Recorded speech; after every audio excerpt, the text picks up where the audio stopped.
అలాగే మా కోడలు మా ఇంటికి వచ్చేటప్పటికి వాళ్ళది మోడర్న్ ఫ్యామిలీ. మోడర్న్ ఫ్యామిలీ అంటే సినిమా ఇండస్ట్రీలో ఫ్యామిలీ. వాళ్ళ తాతగారు ఉప్పలపాటి విశ్వేశ్వరరావు గారని చాలా సినిమాలు తీశారు. ఎన్టీ రామారావు వాళ్ళతో పెద్ద పెద్ద హీరోలతో తీశారు. అలాగే డైరెక్టరు, వీళ్ళ నాన్నగారు ఏమో ప్రొడ్యూసరు. సో సినిమా ప్రపంచం నుంచి వచ్చిన వాళ్ళే. మన ఇంటికి వచ్చేటప్పుడు సినిమా అమ్మాయి వస్తుంది కొంచెం చిన్న సంకోచం వచ్చింది ఆవిడకి. నాకే సంకోచం వచ్చింది. చూడగానే నచ్చేసారు అయితే? యా, అంటే అంతకుముందు ఇండైరెక్ట్ గా ఒకసారి నచ్చారు. మా ఇళ్ళ మేనకోడలో ఒక అమ్మాయి ఉంది, మా దగ్గరే ఉండి పెరిగింది. అమ్మాయిని ఓబుల్ రెడ్డి స్కూల్ అని అందులో జాయిన్ చేయాలి, సీటు ఎట్లా వస్తాయని చెప్తే ఎవరో చెప్పారు, రూపగారు చెప్తే అయిపోద్ది తెలిసిన వాళ్ళు అనేది చెప్పారు. చెప్తే ఎవరు వెళ్ళి అడిగారు కానీ వెళ్ళి రిక్వెస్ట్ చేశారు. చేస్తే వస్తాను, నేను రేపు వస్తాను, రేపు వచ్చి తీసుకెళ్తాను అందే. ఇంటికి వచ్చింది అమ్మాయి. ఇంట్లో కడుగు పెడతాను, అబ్బా ఎంత చక్కగా ఉంది ఈ అమ్మాయి, చూడగానే నచ్చేసింది. ఇలాంటి అమ్మాయి మన ఇంట్లో కోళ్ళగా వస్తే ఎంత బాగుంటుంది అని అనుకున్నాను. అంతే, ఎవరి దగ్గర కూడా అనలేదు, అది మనసులో నేను అనుకున్నమాట. తర్వాత ఇప్పుడు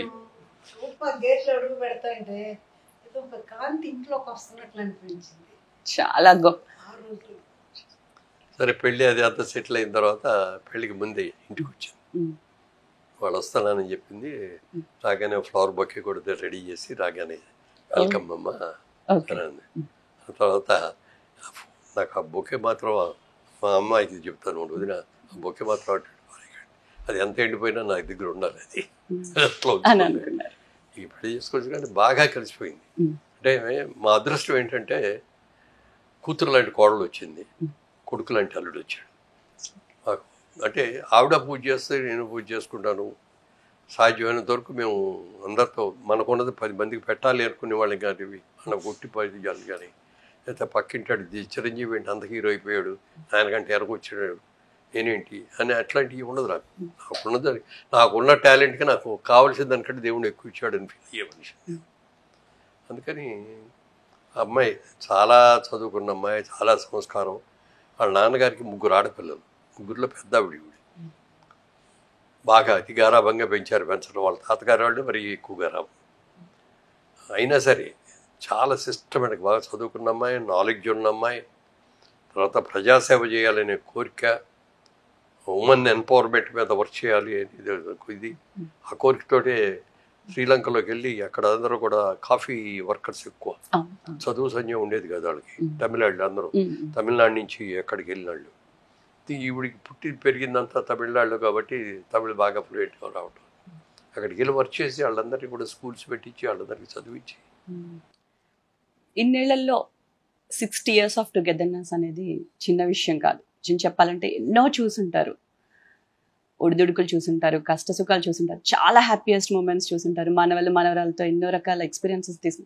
ది బెస్ట్ మూమెంట్ మీ ఇద్దరు చాలా హ్యాపీగా మిగతా ఫ్యామిలీ అంతా అలా చూస్తూ మీరు ఒక దగ్గరకు వచ్చినప్పుడు ఎప్పుడన్నా చాలా ప్రౌడ్ మూమెంట్, ఇది నేను చేశాను అని మేము తెలుసుకోవాలని. మా ఫ్యామిలీలో మాకు everyday is a proud moment. దగ్గరగా ఉండి దూరం అవ్వద్దు, దూరంగా ఉండి దగ్గరగా ఉందాం అనే ప్రిన్సిపల్. దానికి మొట్టమొదటిలో ఒప్పుకోలేదు వీళ్ళు. ఎవరు రూపా ఒప్పుకోలేదు, మా మనవరాలు రాగా ఒప్పుకోలేదు. ఇల్లు కట్టాము, మీరు వెళ్ళిపోండి మీ ఇంటికి మీకు అని చెప్పి మేము ఫిల్మ్ నగర్ మాది ఉండేది. ఫిల్మ్ నగర్లో ఉండే అంటే వెళ్ళమన్నారు. కాదమ్మా, కలిసి ఉండాలంటే ఉంటాం బాగానే ఉంటుంది, కానీ మీరు కొన్ని ప్రివిలేజెస్ ఉంటాయి కదా. నువ్వు ఇంట్లో ఉన్నావు అనుకో, నీ ఇంట్లో కనుక నీ ఫ్రెండ్స్ ఇంటికి రావడానికి వస్తారు.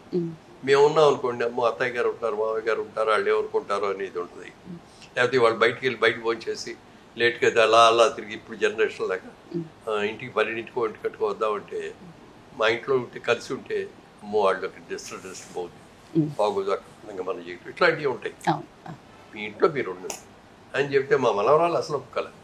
వెళ్ళటానికి లేదు, అయితే మీరు కూడా రండి మాతో పాటు, అందరూ వెళ్ళి ఆ కొత్త ఇంట్లో ఉంది అంతే తప్ప కాదమ్మా అని చెప్పి వాళ్ళు కన్విన్స్ చేసి పంపించాం. ఇప్పటికీ కూడా దూరంగా ఉన్నా చాలా దగ్గరగా ఉంటాం, చాలా ప్రేమగా ఉంటాం.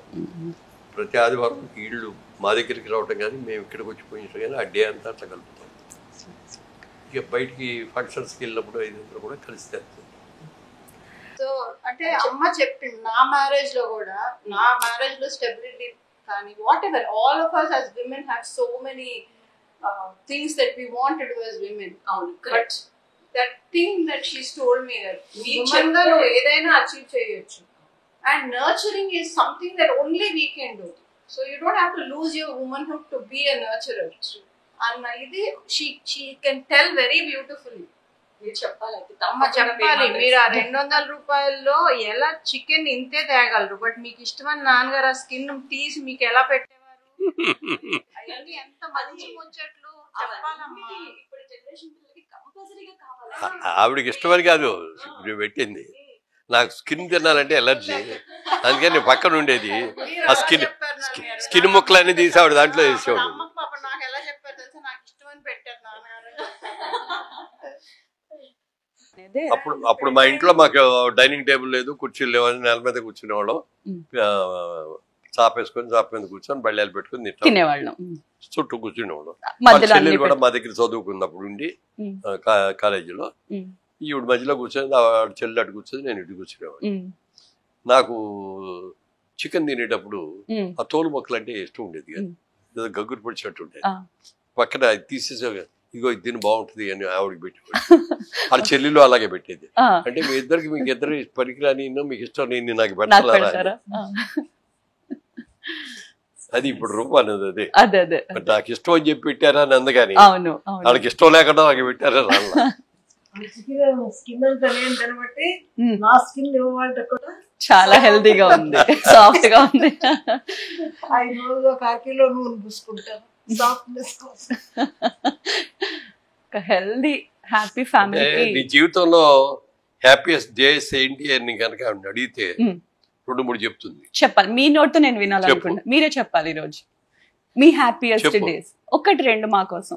ఒకసారి చెప్పింది నేను చెప్తాను. అది అట్లాగే డ్రెస్లో అడిగినాం నీళ్ళకి, ఆయన ఆ రోజు నచ్చి అడిగారు, ఏమంటే దేవుడు సడన్ గా ప్రత్యక్షం అయ్యి ఏం కోరుకుంటే ఏం కోరుకుంటారండి అని. ఒక నిమిషం ఆలోచించి, నేను పొద్దున్నే నిద్ర లేచిన తర్వాత వేడివేడిగా కాఫీ తాగడం అంటే నాకు చాలా ఇష్టం అండి, అందుకని ఆ కాఫీ తాగేటప్పుడు ఎవరు వచ్చి డిస్టర్బ్ చేయకూడదు. నెంబర్ 1. నెంబర్ 2, నేను తాగే కాఫీ ఫస్ట్ డ్రాప్ ఎంత వేడిగా ఉంటుందో లాస్ట్ డ్రాప్ కూడా అంత వేడిగా ఉండేటట్టుగా ఇవ్వమని ఇవ్వమని కోరుకుంటాను. అయ్యో అది కాదు, ఎవరిని అడిగితే ఆస్తులు కావాలి, మా పిల్లలు బ్రహ్మాండంగా చదువుకోవాలి ఇట్లా అడుగుతారు. ఈవిడ కోరిక అదండి దేవుడు. స్టూడెంట్, తర్వాత ఒక హస్బెండ్, తర్వాత ఒక యాక్టర్ గా, తర్వాత పొలిటీషియన్ గా, ఒక రిటైర్డ్ హ్యాపీ ఫ్యామిలీని చూసుకునే ఒక ఫాదర్ గా, మీ అన్నిట్లోకి మీరు బాగా ఎంజాయ్ చేసిన ఫేజ్ ఏంటి? అంటే చిన్నప్పటి నుంచి నేను ఒక మంచి బిజినెస్ మ్యాన్ అవ్వాలనేది నా కోరిక.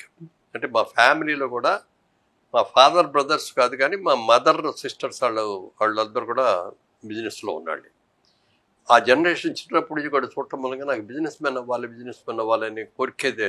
అందుకే సరిగ్గా చదువు వంటపట్ల చదివేవాడిని, చాలా ఇదిగా చదివేవాడిని. ఎగ్జామిన్ రాసినప్పటికి ఇది బాగా తెలిసింది కూడా మర్చిపోయేవాడిని. ఇట్లా ఏదో మైండ్ బ్లాంక్ అయిపోతున్నట్టుగా అయిపోయింది. ఒక స్టేజ్కి వచ్చాను, ఇంటర్మీడియట్ ఫెయిల్ అయిన తర్వాత ఇక మనకు వద్దు, ఇది మన దృష్టి అంతా బిజినెస్ మీద ఉంది, ఏదో ఒకటి బిజినెస్ చేద్దామనే ఆలోచన ఉందని చెప్పి అటు మళ్ళీ మారేద్దామని అయ్యేప్పటికి బిజినెస్ చేద్దామంటేనేమో డబ్బులు లేవు. నాన్నగారు 2 ఆడపిల్లలు పెళ్ళిళ్ళు అయ్యేటప్పుడు డబ్బులు అయిపోయినాయి.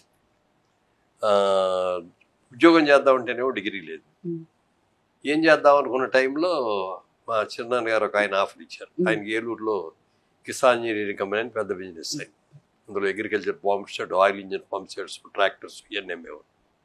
ఓ రోజు నన్ను పిలిచారా, ఖాళీగానే ఉంటున్నావు కదా, మెదవాళ్ళ బ్రాంచ్ పెడదాం అనుకుంటున్నాను, నువ్వు వర్క్ చేస్తావా అన్న.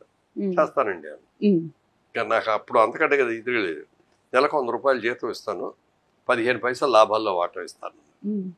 వెరీ గుడ్ అన్నాను. వెంటనే ఐ జంప్డ్ ఇన్, వెళ్ళాను, చేశాను.